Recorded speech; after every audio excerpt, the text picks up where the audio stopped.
जम्मू कश्मीर कांग्रेस में सब कुछ ठीक नहीं चल रहा है और अगर हम ये कहें कि गुटबाजी भी बढ़ गई है, आपसी कला भी बढ़ गई है और आपसी जो एक तरह से आपसी एलिगेशंस लगाना और काउंटर एलिगेशंस लगाना उसकी जो है प्रक्रिया भी बहुत तेज़ी से बढ़ गई है। देखिए, कांग्रेस में कभी भी एकजुटता नहीं दिखी थी। ये कांग्रेस का इतिहास रहा है और जम्मू कश्मीर कांग्रेस में भी अगर हम पिछली हिस्ट्री भी देखें तो लगातार हम यही देख पा रहे हैं कि जम्मू कश्मीर कांग्रेस में कभी भी एकजुटता नहीं थी और यहाँ दड़ेबंदी जो है हमेशा रहती थी, अपने अपने खीमे रहते थे और उसी के चलते कांग्रेस को बहुत नुकसान उठाना पड़ा। लेकिन अब दोबारा से खेमेबाजी जो है चरम सीमा पे है, दड़ेबंदी जो है वो चरम सीमा पे है और हम ये कह सकते हैं कि कांग्रेस इस वक्त एक डिवाइडेड हाउस है। जम्मू कश्मीर कांग्रेस, देखिए, पिछले दिनों की बात अगर हम करें तो जब राजीव गांधी की जो एनिवर्सरी थी, डेथ एनिवर्सरी थी, उस दिन कांग्रेस ने फंक्शन ऑर्गेनाइज की और आपको ताज्जुब होगा ये देख सुन के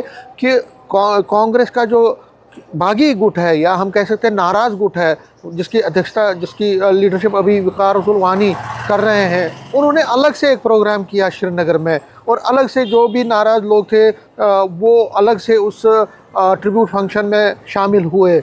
और इवन कि वहाँ पे जब वकार रसूल वानी से पूछा गया तो उन्होंने कहा कि हम ट्रिब्यूट दे रहे हैं और कहीं ना कहीं उन्होंने फिर तारिक हमीद करा जो कि ऑफिशियली प्रेसिडेंट है जम्मू कश्मीर प्रदेश कांग्रेस के, उनको टारगेट किया, नेशनल कॉन्फ्रेंस को टारगेट किया। नेशनल कॉन्फ्रेंस को टारगेट किया वो तो वो कर ही रहे हैं, लेकिन कांग्रेस को अपनी लीडरशिप पे उन्होंने सवालिया निशान उठाया, वो बड़ी बात थी। और अलग से उन्होंने जो है उस प्रोग्राम को ऑर्गेनाइज किया। उसमें जो अनवर भट्ट हैं जो कि प्रदेश कांग्रेस कमेटी के बहुत बड़े लीडर हैं, पुराने लीडर हैं, उन्होंने भी इसमें शिरकत की। वो भी थे और भी कई लोग थे जो कश्मीर से बिलोंग करते हैं कांग्रेस के, वो इसमें थे।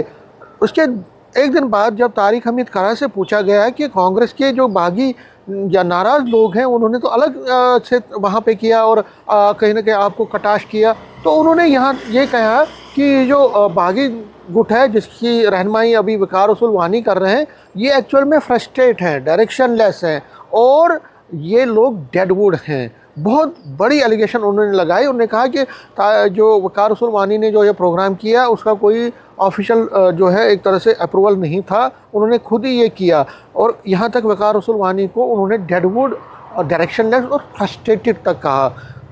वकार रसूल वानी से जब पूछा गया तो उन्होंने काउंटर किया तारिक हमीद करा पे और उन्होंने कहा कि जो लोग कांग्रेस में थे ही नहीं, जो कांग्रेसी मूल के नहीं है, वो अब कांग्रेस को ख़त्म कर रहे हैं यहाँ पे, और क्योंकि एनसी के साथ हमारा जो अलायंस है उससे कांग्रेस को बहुत नुकसान हो रहा है, क्योंकि जो anti incumbency national conference government को मिल रही है वो कांग्रेस की सरकार को भी, कांग्रेस को भी उसका खामियाजा उठाना पड़ रहा है। हालांकि ये है कि कांग्रेस सरकार का पार्ट नहीं है। तो कहीं ना कहीं दोनों दलों में जो है गुटबाजी चल रही है, बयानबाजी चल रही है, एक दूसरे के खिलाफ बयानबाजी का जो सिलसिला है वो बहुत तेज़ हो गया है। और इसी बीच खबर आई है कि कई जो कांग्रेस के नेता हैं उन्होंने हाईकमान को भी लिखा है और कहा है कि जो अलायंस है नेशनल कॉन्फ्रेंस के साथ उसको जल्द से जल्द ख़त्म किया जाए, क्योंकि नेशनल कॉन्फ्रेंस के साथ जो हमारा अलायंस है वो बिल्कुल नाकाम हुआ है। ये उमर अब्दुल्ला सरकार नाकाम है, उससे कांग्रेस को नुकसान हो सकता है। और अभी याद ही होगा आपको कि राहुल गांधी से भी कांग्रेस के जितने भी डिस्ट्रिक्ट प्रेसिडेंट्स हैं हिमाचल में, उन्होंने फरियाद की है कि ज़्यादातर जो हैं उन्होंने फरियाद की है कि नेशनल कॉन्फ्रेंस के साथ हमारा अलायंस जो है वो अब ख़त्म होना चाहिए।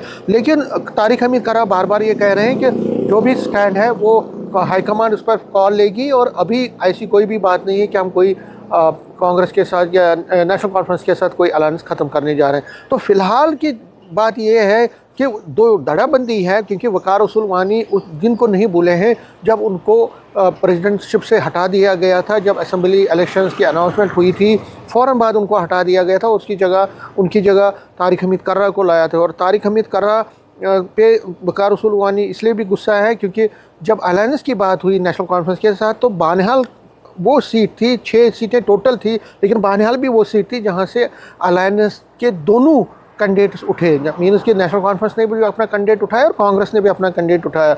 हालांकि वकार रसूल वानी चाहते थे कि वो सिर्फ वही वहाँ से उठे, लेकिन हाईकमान ने उनकी बात नहीं मानी और अलायंस में 6 ऐसी सीटें थी जिसमें दोनों पार्टियों ने अपने अपने कैंडिडेट उठाए और उसका नतीजा ये हुआ कि वकार रसूल वानी वहाँ से हार गए, नेशनल कॉन्फ्रेंस जीत गए, उसका भी बड़ा दुख अंदर से ही वकार रसूल वानी को है। उनको ये इल्ज़ाम है कि एक षड्यंत्र के तहत बानिहाल सीट जो है उधर से अलायंस ने जॉइंट एक कैंडिडेट नहीं उठाया। तो कहीं ना कहीं वो भी एक तलखी है उनमें।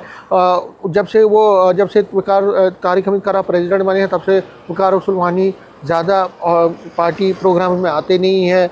वो अलग से ही जो भी करते हैं, अलग से ही प्रोग्राम्स करते हैं। उनको जम्मू कश्मीर कांग्रेस में कोई रिस्पॉन्सिबिलिटी भी नहीं है, नेशनल लेवल पे उनको रिस्पॉन्सिबिलिटीज़ हैं। लेकिन कहीं ना कहीं दोनों दड़ों में, और ये दड़ेबंदी एक जे मीर का भी दड़ा है जो कि कोल्ड जिसको हम कहेंगे कि चुपके चुपके अपना काम कर रहा है। तो ये जो जम्मू कश्मीर की कांग्रेस है वो बहुत डिवाइडेड एक हाउस कह सकते हैं। और इन हालात में जबकि बहुत चैलेंजेस हैं पार्टी को, और आगे चल के पार्टी को और मजबूती लानी है, क्योंकि बीजेपी ने उनकी स्पेस जम्मू में तकरीबन खा ही ली है, और कश्मीर में भी हालांकि कई जगहों पे वो हैं अभी।